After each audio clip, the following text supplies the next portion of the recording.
Okay, Nick and Andy, big game at Anfield this weekend. Title chasing Liverpool host, still European chasing Brighton. And we all know Brighton and the Seagulls, of course, plenty of shocks over the last few seasons in the Premier League. So not an easy one here, Nick, for Jurgen Klopp and the Reds to navigate. What are you looking for in this game in particular? Because I'm pretty sure we should bet the over on the goals. We're having a flutter on this one. It's kind of crazy to think about this matchup. You're talking about a Brighton team that has despite the lack of consistent wins, the second best possession metrics in the Premier League. You would think with the way their season has gone that you would look back and see, oh, wow, well, I guess it hasn't been as good, but it has. And so what's strange about this Brighton team is the sum of their parts. I mean, Pascal Gross looks like a Premier League best 11 player this year.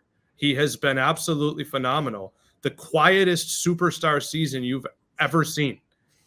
Double-digit assists.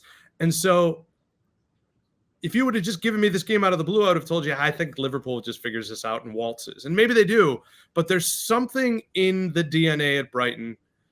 We've been talking about it for years, that this team likes to play the game. And they're not scared off by defending. They're not scared off by fighting. They're not scared off by being in a track meet. And that makes them extra dangerous. It does, right, Andy? I mean, but we also have to remember how good Liverpool were before the international break against Man City. I mean, the way they played in that second half was incredible. Salah was back in full flow. Should have really won that game, and City were delighted to walk out of Anfield with a point. So I guess all season long we've been thinking, oh, the injuries, the young kids, they're not quite there with City and Arsenal. I don't say we've written Liverpool off, but they're almost like the third team we always think about in this title race. But they're right there. They're right at the top. And when you look at their remaining schedule, I mean, it's games like this against Brighton that if they take care of business, which they should do, they're going to be really, really close to winning the title. So, I mean, what do you think about that kind of conversation? And obviously the added motivation of Klopp leaving in just, a couple of months from now? Yeah, before I get to that real quick, I'll point out a couple Brighton stats here. I'm just looking as Nick was talking. Brighton have not won back-to-back games. They won last time out, by the way. They have not won back-to-back games since the end of September. It is the end of March. Since then, they have beaten Nottingham Forest twice, Sheffield United twice, Crystal Palace, and Tottenham. And that's it. So it's been an interesting season. They have put together in kind of the inverse way of recent seasons. The results haven't quite matched the performances in terms of being as good as they should, where they probably stole some in recent years. And these things just always balance themselves out. And they're paying the Pied Piper this season a little bit, I think. On your point, Joe, Liverpool, what did we say about them every single week that we talked coming into the season? It's all about this midfield. We're Jurgen Klopp having to rebuild the midfield and transition to a new group. It's going to look completely different. The fact that they are in the title race with under 10 games to go now at this point of the season is an incredible managerial job by Jurgen Klopp. And I hope that does not get lost in all of the talk about everything he has accomplished on the whole at Liverpool, because this is ultimately going to be his final season, because this might just be his best managerial job that he's done. They have had a ton of injuries this season as well. He has had Mohamed Salah off at the Africa Cup of Nations. He has had Virgil van Dijk kind of transitioning into the latter portion of his career as a completely there are so many changes happening at Liverpool currently, right now, the last 6 months, the last year, and Jurgen Klopp has found some way to keep this team together and functioning and operating and playing for each other and getting results to be in the title race level on points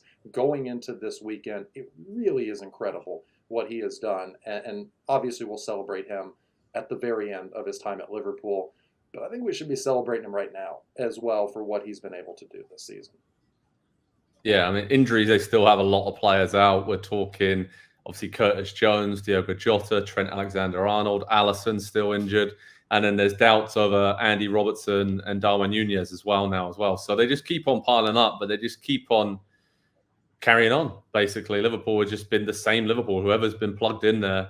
And again, that's what I talk about, that weight of trying to give Klopp this perfect send-off. And yeah, the FA Cup defeat to Man United was a blow. The way they lost that game was a little bit strange in terms of just keep going for it, even when they were in a good position there. Quite cavalier, but it's kind of what we're at now with Liverpool. They're just going to go for it in every single game, and that's why this game is so exciting against Brighton, because that's exactly what they do as well. Nick, I think like another subplot kind of swirling behind the scenes here in this game is Roberto De Zerbi, very kind of non-committal, shall we say, whenever he's asked about his Brighton future at the moment. Could he potentially be a really good fit for Liverpool post Klopp? Because he's a guy who's not going to be really worried about what's happened before. He'll probably different style that he'll build the team in, but there's a lot of similarities there in the way that they press, but different enough, and maybe I think quite a good fit for the players Liverpool have. But I don't know what you think about that. It might be a bit of an audition for Zerbi this weekend. Yeah, look, the system, I think everything about the soccer makes sense. Everything about the football makes sense. I watched De Zerbi talk, and I wonder if he's the sort of guy who's going to walk in. And famously, when Rick Pitino took over the Boston Celtics, he had a huge ego, and he had this big moment where he said, Larry Bird's not walking through that door. Like, he mentions everybody. That's a little bit what I worry about with De Zerbi. You need someone who has a strong personality. No one's going to take the Liverpool job who doesn't have a strong personality. But is De Zerbi going to offend? Is it going to be too big of a shock for the fan base, for a culture that is going to be in a sensitive position? If he wins, they right, yes, but if he doesn't, they will. He is. We like to gripe a bit about how Klopp, uses interviews to pick fights or pick on, sometimes I would say, refs or other coaches or whoever, interviewers. De Zerbi would take that, I think, probably slightly to another level. And the mind games that he gets involved in, if he went there and he won, they would love him. Yeah, it seems like it'd be a good fit on paper for me, at least. Nick, prediction time. What are you thinking for this one? I'm not betting against Liverpool probably for the rest of the season. And I think a multi-goal win is probable. I agree with that. I'm going with that exactly. I'm going to go for a 4-2 win. I still think defensively. Something like that, yeah. It seems to be Liverpool-Brighton over the years. It seems like a very good bet. Andy, what are you going with?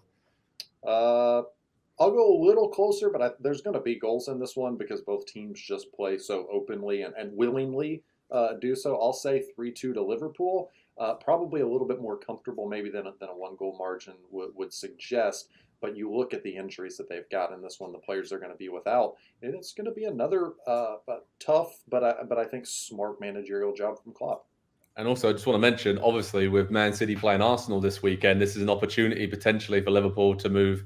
If there's a draw there, they could go top of the table, just have a bit more extra cushion in terms of their lead at the top. So they'll have obviously more than one eye on the events between Man City and Arsenal at the Etihad, 30-odd miles away. But they've got to take care of business first. And they know if they do that between now and the end of the season, they're going to be right there in the title race. So head over to Pro Soccer Talk on NBCSports.com for everything you need on Liverpool Brighton, how to watch information, team news, live reaction analysis, and everything else. We'll have you covered.